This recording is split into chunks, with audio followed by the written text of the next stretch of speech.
Պարոն Նոհայան, ձեր ընտրվելու դեպքում մի քանի հարց ունեմ բարձրաձայնելու, կուզենամ, որ դուք գործուն քայլերով ցույց տաք, երբ որ ասում եք Վարդենիսի հիվանդանոցը կառուցվում է, Վարդենիսի հիվանդանոցը չի կառուցվում, Վարդենիսի հիվանդանոցում նախագծանախաշվային փաստաթղթերը պատրաստ է եւ ասում են հողի խնդիր կա, այսինքն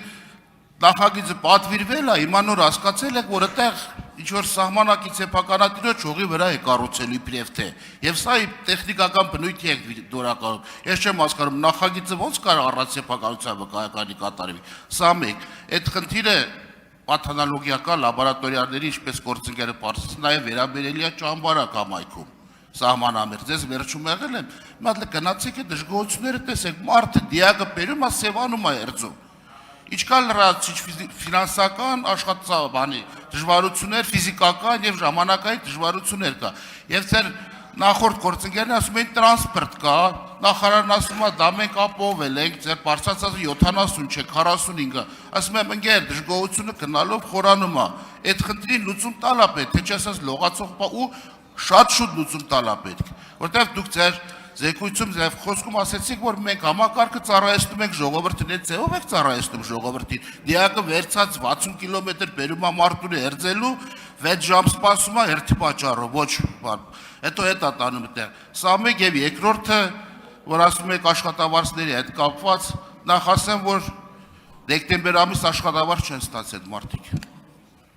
Գնացեք նայեք, ասել եմ, որ ձեր ունեցած խնայված միջոցներով փորձեք այդ աշխատավարձները կարգավորել առանց խաղմուկ, սա մեկ։ Երկրորդը հաշվարկները դեռ կատարված չի, հունվար ամսվան ինչ որ կանխավճարային գումար են ստացել, մնացած ասել են որոշակի չափորոշիչներ եւ նախարարի կարգադրություն կամ հրամանք իջացնեք, որպեսզի կանոնակարգենք ձեր աշխատավարձների լրացուցիչ ծանրաբեռնվածության խնդիրը։ Սա էլ չի լուծվել։ Սենց օդի մեջ ասելով դա լուծում չէ։ Մարդը պետք է լուծումը տեսնի, որ հասկանա, թե կա հերձարան, կա աշխատավարձ ստացող, մենք չենք կարող այդ չեղածը բերել, այստեղ ավարտում եմ, պարոն Ռուբիան, չեղածը բերեք բարձրացնենք։ Պարոն Ղազարյան, այո, Վարդենիսի մասով դուք այդ խնդիրը առաջի անգամ չի, որ բարձրաձայնում եք եւ այն ժամանակ էլ կար խնդիրը, հիմա էլ կա, նախագծային հաշվարկները երբ որ արել են եւ այնտեղ ինչ որ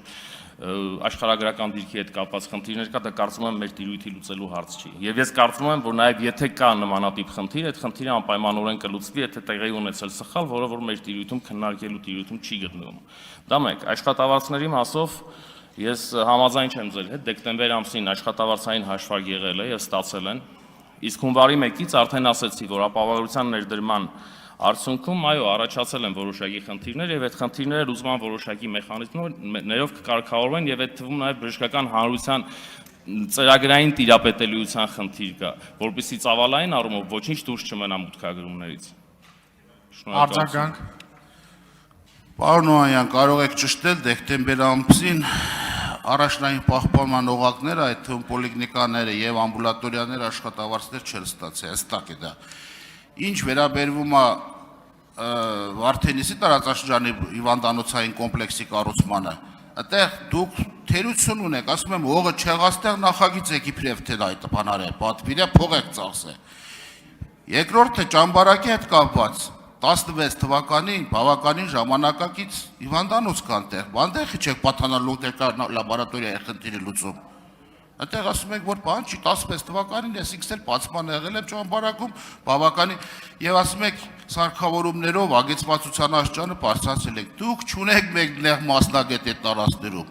Չունեք մասնագետ, որպես օրինակ Մարտունուս պետք է անեստեզիոլոգը գնա տեղ, նարկոստա կամ նեղ մասնագետը չկա, որ վերցում բերում են Երևան, դրա համար ծանրաբեռնվածություն ասում եք համաչափ մարզային հիվանդանոցները զարգացել եք, չեք զարգացել, չկա մասնագետները տեղ, փաստ այդ է։ Պարոն Ղազարյան, էլի համաձայն չեմ ձեր հետ, այո, կան որոշակի խնդիրներ տարածաշրջանում տարբեր հատվածներում մեր երկրի, որտեղ նեղ մասնագետների ներկայությունը համաչափ չի բաշխված եւ սա կոմպլեքս խնդիր է։ Եվ կարգավորման տարբեր մեխանիզմներ կան դրա հետ կապված, եւ ես կարծում եմ, որ մենք բաց ենք այդ քննարկումների համար եւ որևէ խնդիր չկա առարկայական ինչ որ իրադրության հետ կապված քննարկում իրականացնելու։ Իսկ ինչ վերաբերում է մեր կողմից իրականացվող մեծածավալ շինարարական աշխատանքներին եւ ոչ միայն բժշկական հաստատություններին վերաբերվող, այո, դրանք ակնհայտ են ուղղակի եւ եւ կրթական համալիրներ, եւ բժշկական հաստատություններ, եւ տարբեր ենթակառուցվածքներ այսօր բարելավում եւ բարենորոգվում են։ Այդ առումով ես նոր դրա մասին էի խոսում, որ չարժե նսեմացնել եւ չարժե որակավորել վատ առումով այն ինչ որ արվում է այսօր մեր իշխանության կողմից եւ այս տարիների ընթացքում։ Շնորհակալություն։